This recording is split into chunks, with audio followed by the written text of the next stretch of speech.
वहाँ के पुलिस वाले ने फंसा दिया, बेकसूर है वो। हमें ये उम्मीद है कि हमारा भैया हमारे घर वापस आ जाए।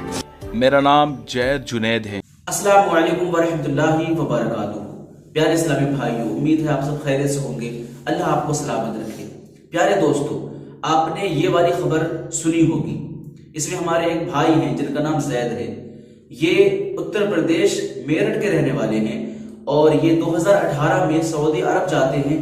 वहां पर ये ड्रग्स मामले में अरेस्ट हो जाते हैं और वहां पर इनको सजा सुना दी जाती है। और वो सजा छोटी मोटी नहीं सुनाई जाती है, वो सजाए मौत सुनाई जाती है। वहां का रूल है कि ड्रग्स मामले में अगर कोई पकड़ा जाए तो उसको मौत की सजा सुनाई जाती है। तो इनको भी मौत की सजा वहां सुनाई गई और फिलहाल ये सऊदी अरब की जेल में कैद हैं, वहां पर बंद हैं। तो जैद की तरफ से सऊदी अरब से एक चिट्ठी आती है, एक खत आता है उनके घर वालों के लिए। जब उनके घर वाले उस खत को पढ़ते हैं तो बेचैन हो जाते हैं, तड़पने लग जाते हैं। उनके माँ बाप की आंखों से आंसू नहीं रुक रहे हैं। हम आपको वो वीडियो दिखाते हैं जिसमें वो खत पढ़कर सुनाया गया है। आप देखें इस वीडियो को। वहाँ के पुलिस वाले ने फंसा दिया, बेकसूर है वो। हमें ये उम्मीद है कि हमारा भैया हमारे घर वापस आ जाए। मेरा नाम जैद जुनैद है। आज मेरी मौत की तारीख फिक्स हो गई। मेरे बारे में आप लोग सब कुछ जानते ही हैं, लेकिन आपको जो पता है वो सब कुछ गलत इन्फॉर्मेशन है। आज मैं आपको अपनी पूरी कहानी बताता हूँ। उस दिन मतलब 15 जनवरी 2023 को क्या हुआ था और क्यों हुआ था। मैं उत्तर प्रदेश के मेरठ जिले में रछोती गांव से हूँ। मेरे परिवार में पिता जुबैर, पत्नी रिहाना, माँ और हम 7 भाई और 2 बहनें हैं। मैं दूसरे नंबर का बड़ा भाई हूँ। मेरी उम्र 36 साल है।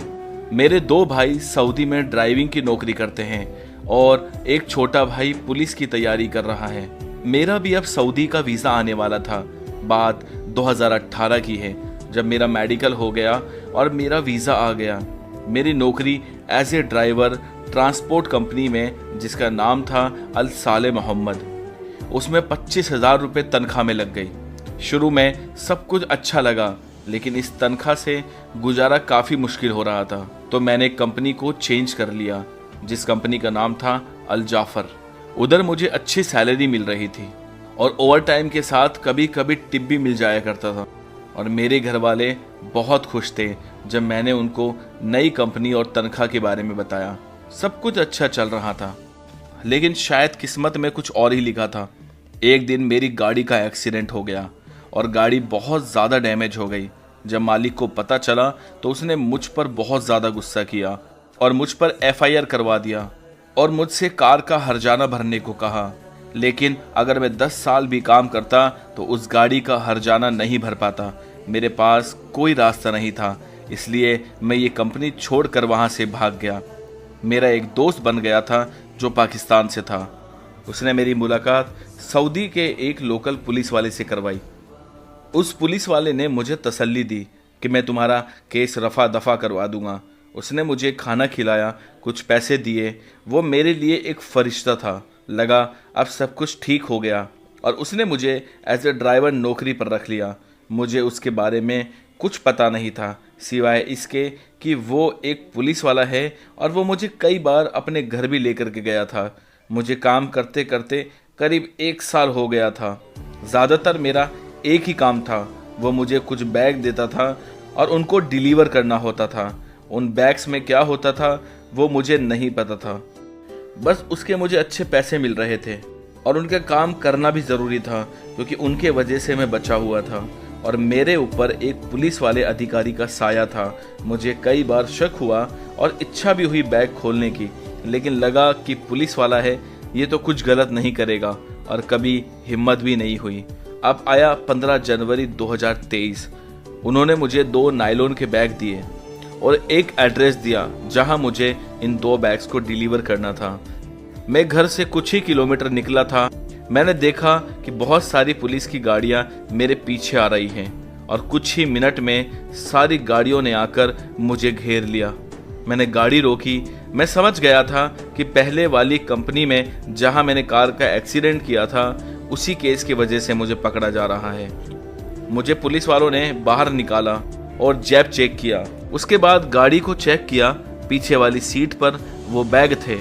उन्होंने वो खोले, उसमें कपड़ों के बीच कुछ पैकेट मिले जिसमें सफ़ेद कलर का कुछ पाउडर जैसा था। पुलिस वालों ने मुझे कहा कि तुम अप्लाई करते हो।